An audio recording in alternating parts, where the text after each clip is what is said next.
And I created that in maybe 97, 98. So it's like definitely over 15 years old. Its title is Self-Portrait of an Unborn 21st Century Artist. And of course, it's a self-portrait and I created, so that's about me, the unborn 21st century artist. A premonition, prediction, or the concept creating the reality. In defining computer evolved art and my deciding that that's the terminology I wanted to use, this came up because I was looking at other terminologies I were commonly used, like computer art, digital art, fractal art, and all of them seem to give the computer precedence over the actual creators of the work. I mean, to me, it's like, well, it's not the computer's art. It's not digital art. But at the same time, all of those definitions are so broad. If you look them up, they're so broad that there's no way you can pin them down to art created by a particular artist using their drawing with a drawing pad, or using Photoshop or Canva to taking their photographs and evolving them into something else. There's no term that describes that. There's no term that gives that any credence. So what I was looking for is a way to express what I thought I was doing. And in doing that, I came up with originally it was computer evolved multimedia art, which was a little too broad. But computer evolved art was what I've been using for the past 7, 8 years. That's pretty much how I view what I'm doing. Now, the term evolve and computer evolved art, do you use the word evolve because of the process of creating the art? Yes. Evolve refers to the fact that the work may originate, or part of the work may originate in a photograph, in a scanned painting, and the part of the work may originate from something I drew or created within the computer. But once those things exist, they may be combined, they may stand alone, but they evolve into something else. So, what is the actual role that the computer plays in the process? Well, the computer is a tool. Just like a hammer and chisel is a tool for a sculptor, just like a brush is a tool for a painter, just like the darkroom in essence is a tool, the darkroom and the camera, both tools that the photographer uses. But you know, to me, the point is more of not what the tool is, but how society perceives the result of the tool. And just like expressionism or cubism at one time met opposition from a number of people, and it met opposition because society had not yet become accustomed and or accepted the art form. So once people become accustomed to it, and then society starts accepting it, then you'll start to see it flourish. But until then, you have your quote-unquote starving artist. And in essence, that's what usually happens. The artists are starving. The artists can't sell, then they die, or the cultural controllers change their mind, whether it be by force or by free will, and all of a sudden, this person work is magnificent, great, and they go on to live through history as one of the greatest of their kind. So, what do you want to say? I mean, you know, do you think this today? You know, in the last century, a number of people thought that anything done on a computer was garbage. And in a way, this was brought about because what we have to remember, the original computer artists were not artists per se. They were technicians. They were scientists. They wrote programs that the computer then followed and did what these mathematical programs did and created designs. Now, in your opinion, have the galleries and the buyers, have they accepted computer evolved artist or artwork?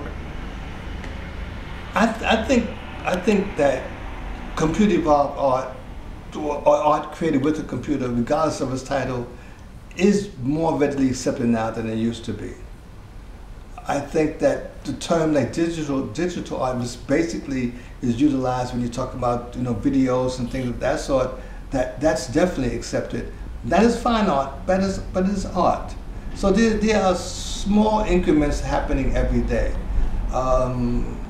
My goal is to get people to recognize that this is a fine art form, and my work is an attempt to show them that this is a fine art form.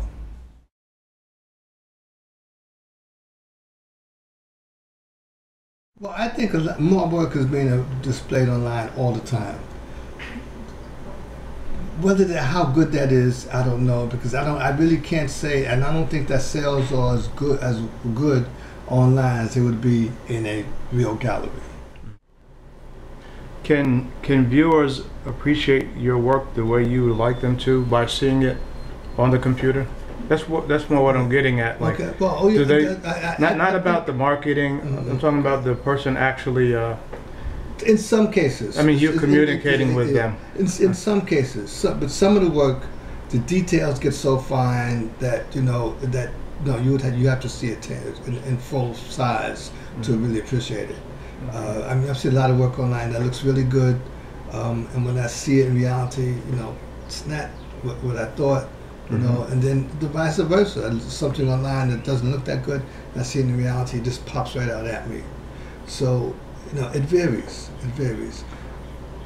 But just like you take an artist, somebody like Tafa, who paints oils and he uses thick layers of oil so you can see texture that he creates with the brush strokes, as if the paint is coming off. You can't see that online. There's no way. You can make out his figures, but then you're looking at a 4, 5, 6 foot painting within a 10 to 12-inch radius, and that doesn't work right. What is your art background? Well, I guess I would say my background began with my father, who was an amateur photographer. And we lived in projects, and there was a little small closet right by the entrance to the apartment, and he used that for a darkroom. So I grew up seeing a darkroom. I grew up seeing him going there, spending hours coming out with images. And that was my initial exposure to photography and art. As time went on, my friends were doing the same thing. They had a friend who had a camera, George Robinson, so I decided to get a camera. And it just grew from there. I think I was in my 40s before I realized that maybe one of the reasons I love this art like I do is because of the exposure that I got back then. Now, do you have formal training as a painter or a sculptor? Because I've seen some of your pieces, and they seem to involve all those. No, I don't have any. I really don't have any formal training. I think I took a darkroom class when I was in college for 1 semester. I never took any drawing classes.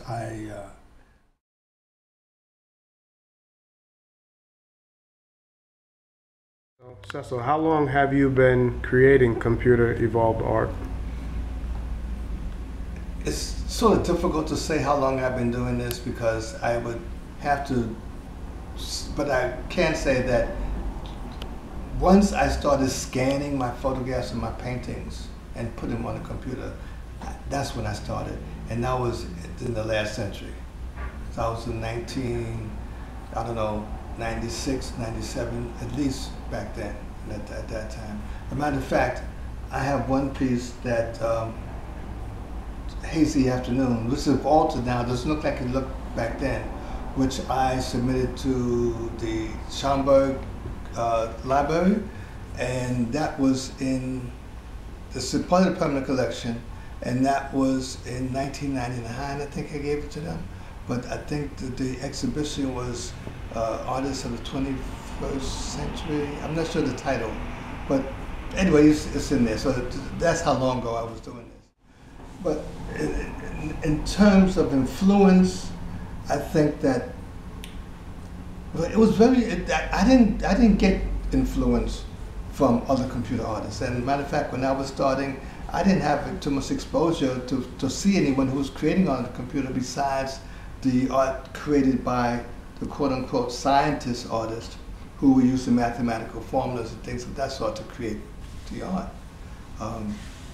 I think a lot of my influences came from, besides my photographic influences, which basically was my father, and growing up with a few friends who we together we would take photographs, came from people like Abdul Rahman, and who was a painter. But what I liked about Rahman was his use of colors, his use of vibrancy. His subject matter is slightly different than mine, but the energy that he gave, I mean, no one could look at his work and not feel the energy. So, I mean, like, matter of fact, this piece is similar. In my eyes, this is something that might fit into that category. My rendition of using color that he incorporated. Then there's people like Ademola Lupefola. He did a number of things, and he's still a fine artist, and he's still working. Even though he has a background of stretching 45 years or more. And it wasn't his art style that I appreciated, that gave me influence. It was first his encouragement, his support, and also his efforts to market himself, to be unique. I saw what he did, I understood how he did it, but I didn't know that until now. Now I'm beginning to see that I'm actually doing the same things he was doing. I'm actually feeling the same way he must have been feeling. So I would say my influences, or that influence, probably has more to do with my art than looking at the work of any particular artist.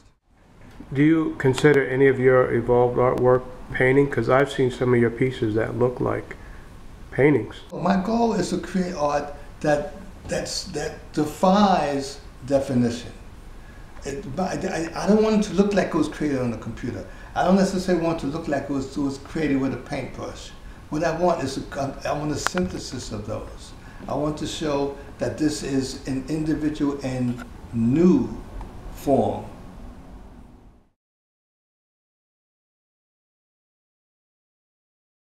I saw something on LinkedIn the other day, and this is a conversation, and one artist brought up the fact that there are a number of people doing art with the computer, and he's calling some of it clip art. I mean, he really had to warp the perception of it. But in essence, what the discussion was about whether or not this new age art was going to affect, how it was affecting the artists using the older techniques, and whether it was a negative influence on art or positive influence. And everyone, up until when I wrote something, tended to have either a negative or a very cautionary look or outlook. Some actually didn't say they disliked it, but they felt that it was going to be the downfall of artists who did not use a computer. And I'll say the new media, because there's a number of different, from digital animations to the type of computer art like mine that come out of this new media. Right. Anyway, so I had to say something, and then after I said something, the next person said something. Now, but he and I both deal with art on the computer. But my main point was that although artists may feel as if they're losing the audience, because now there's a quick way for people to see art, what's really happening is the audience is increasing because this quick way are now attracting people who formerly were not interested in fine art. People who formerly would never even see fine art. Now you have a way. Now they in a limited way. Sometimes not so limited, but they're being exposed to it. So actually, I think ultimately it's going to mean more artists will be working and earning money. So sticking with the premise that computer evolved art can be fine art and that there's no contradiction, what do you say to people who would think that using the computer is a shortcut, or maybe it's a little easier, or it undermines the artist's intellect? I mean, how would you address critics who would say such things? Well, I mean, the first thing I would do is I would tell them to try doing it themselves.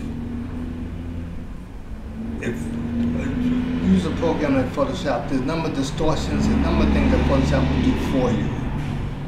And I use those things. But once you use them, you don't have a finished product. Because it's the computer's doing it, and the computer does not see what you see. The computer does not create what you want. The computer may give you a foundation to work from, but it's still up to you to make that work, to make that into art. You know, and people think that the technique may be something simple, something easy to do. Oh, I can just push a button and I click the mouse and I can do this. But it's really goes way beyond that. And I'm giving an analogy.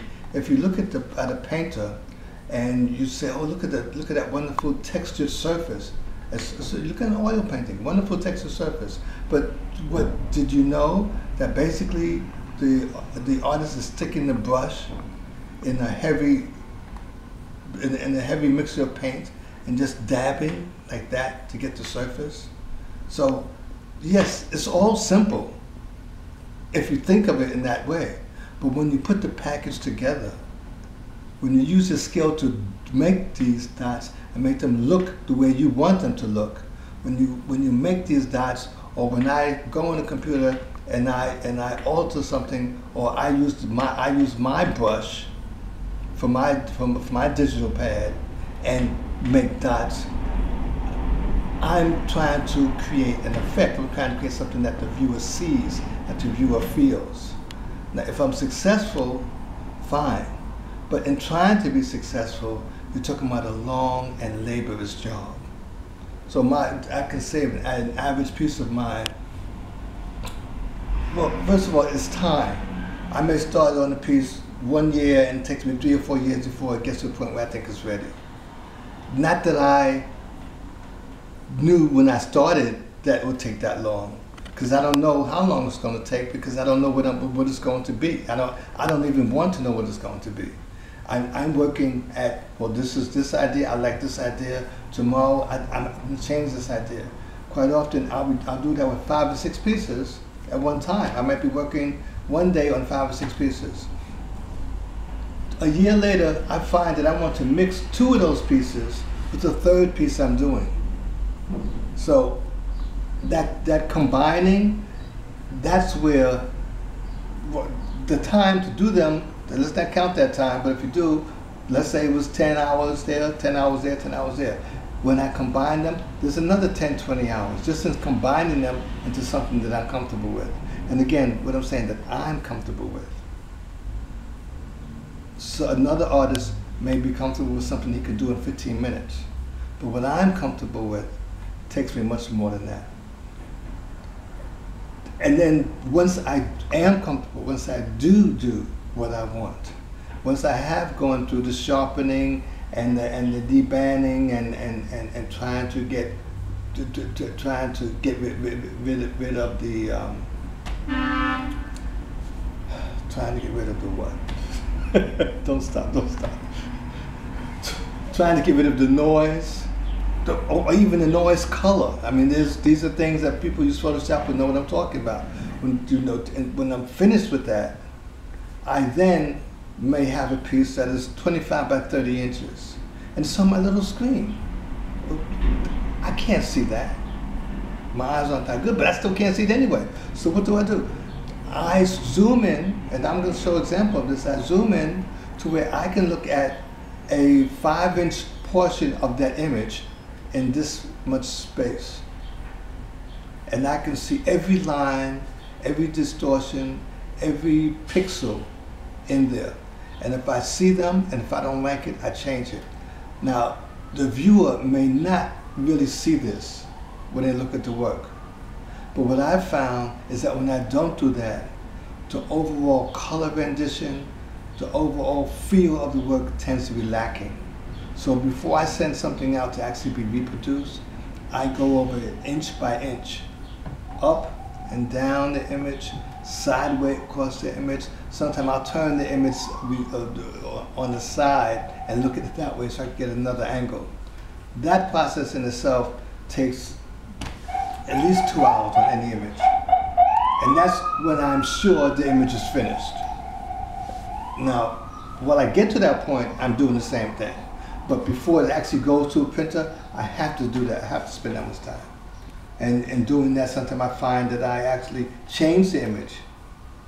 And there's been a number of times where I became dissatisfied and discarded the image at that point, even though I had already spent 20, 30 hours on the image, because it just does not do or wasn't doing what I would want it to do. And again, what I wanted it to do, not what the computer did or the computer allowed me to do. So it evolved, I evolved it into what I wanted, not what anybody else or any program was giving me. One thing I find when you look at something, artwork on the internet, you're only seeing like the picture at 1/10, 1/20th, 1/30th the actual size. This actually is 36 by 12 inches. So what you don't see and what you will not see until you're actually looking at this in the exhibition, or if you purchase it, of course you can see it. But it's the detail that goes into every piece.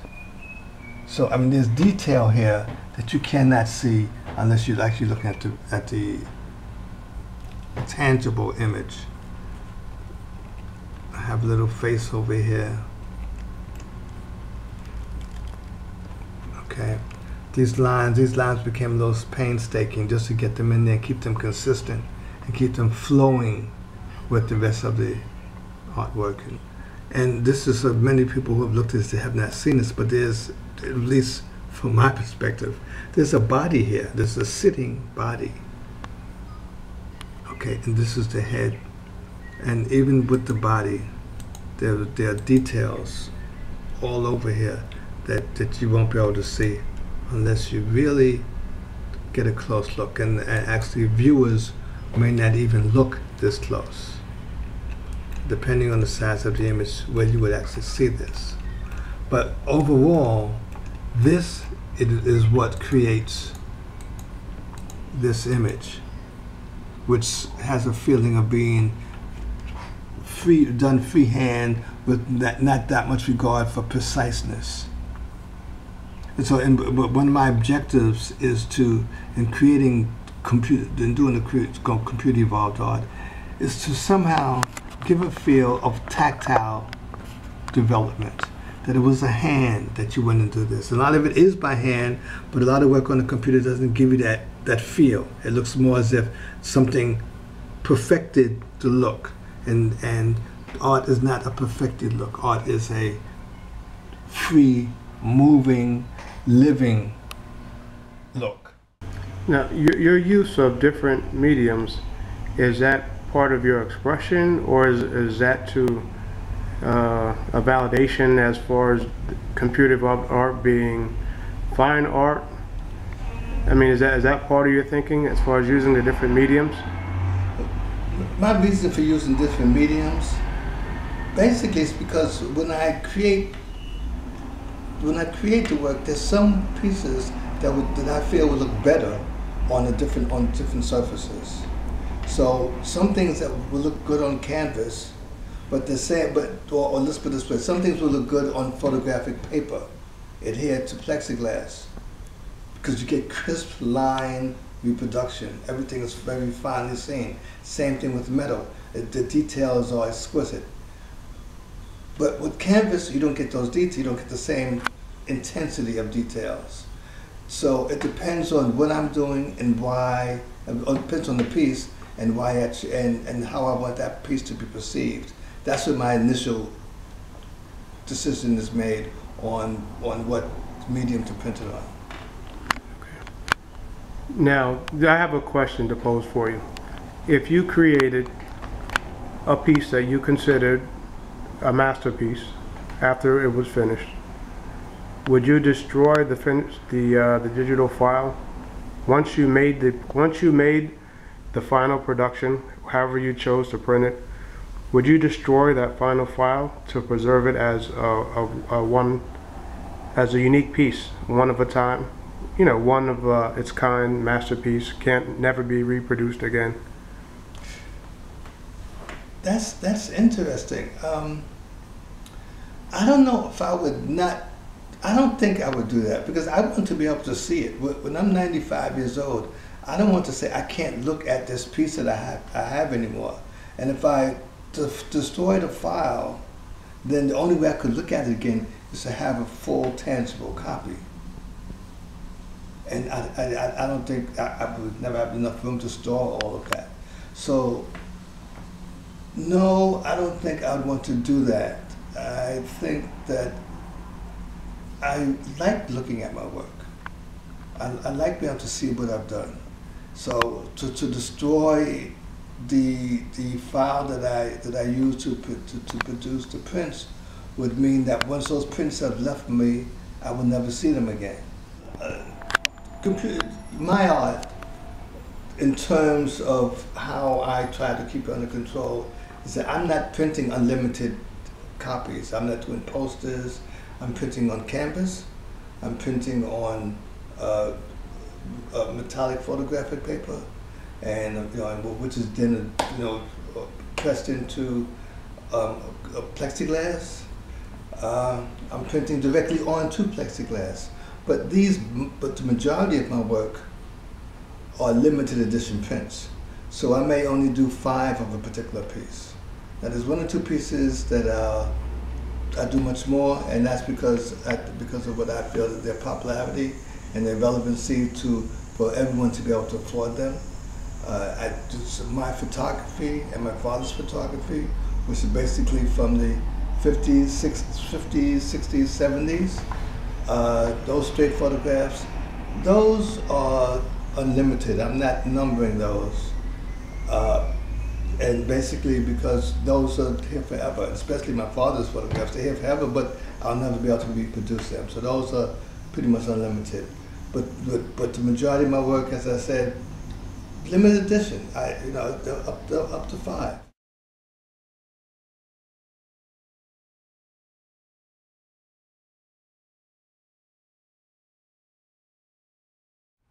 Well, sometimes after I have something printed, I like to just put it up and see how it looks, how it feels, so I can relate to it as a tangible object as opposed to something on a computer screen.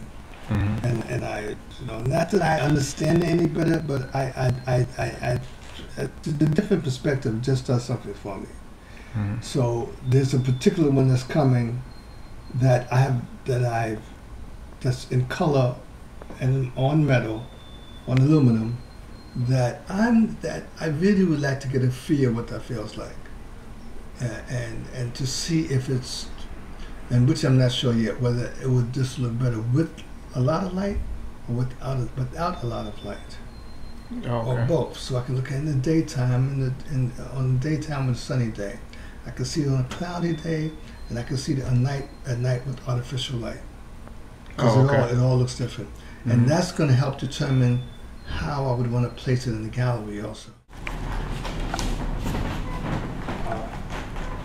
You almost can't even tell what surface this is printed on.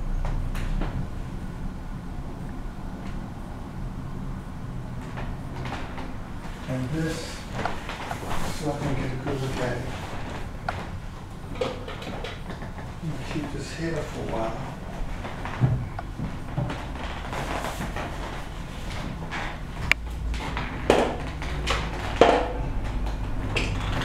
purpose for doing this is so I can see what they would look like in a natural light, what they see like look like an artificial light, which will help me determine where to hang them.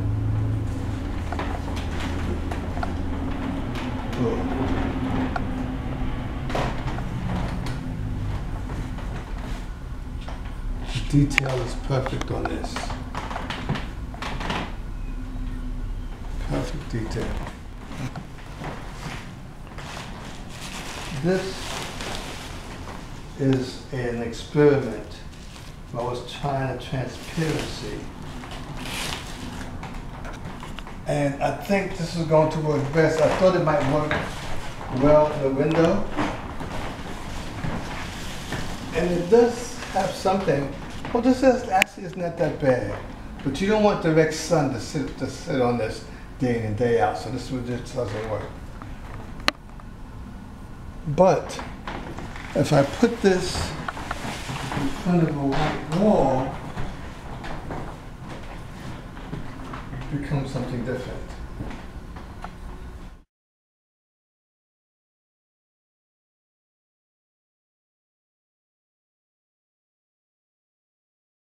Now, people ask me, what is the purpose of my work? What statement am I trying to make? And you know, the statements vary, the purposes may vary, but my main objective is to create feelings. I think through art, through colors, we create feelings, and those feelings are what make us all part of the same family. And this one, which is Rising Metro, is one I must have started this about 4 or 5 years ago. But the finished product is basically the use of colors and the emotions that colors give off is what I want people to feel. I think that anyone looking at art, any art piece, that they always take subliminal concepts with them, subconscious things that stay with them, that is implanted in their mind, that keeps the memory of what they saw active. And I'm reaching for those memories. I'm reaching to be in those memories. I want to be part of those memories. So Cecil, a lot of your pieces are abstract art. Do you feel by naming the abstract pieces that it puts the pieces in a box, kind of telling the viewer what to look for as opposed to being open to interpretation? Yes and no. I give them titles because that was my initial feeling, and I was doing, or that's the direction my head went, maybe even after I finished. But I try to give them names that don't clearly define that they are a specific thing. So like for instance, this one is Color My World. In essence, this is a world. And I'm spelling it R-W-U-R-L, but it's Color My World. That's what it is. So one can take that where they want to mean it, but it's their world. This one, I would say, this is transition. I'm defining it, but what does transition mean? That's up to the viewer to decide what transition means. So, but some people may get stuck on the title. I'm not stuck on the title. But at the same time, both of these pieces can be hung in different ways. Horizontal, vertically, what is now, the way it is now, could actually be upside down. Same thing for this one. So when you look at it from that perspective, the title becomes non-existent. It's because the viewer is going to decide what it's going to become. Nowadays, and I'm not just talking about myself, but nowadays, you look at work that artists who work on a computer, and they may still call it digital art or computer art because they have not identified with the art as being something that they should have control over its definition. And they're accepting the definition the society has put on it. So therefore, they are saying, my work is computer art, my work is digital art. But what it is computer evolved art.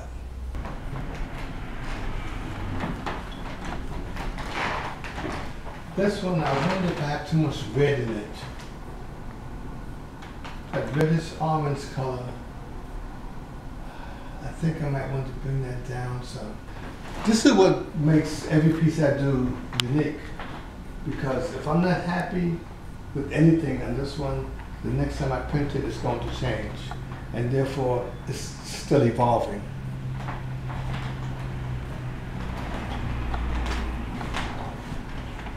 Yeah.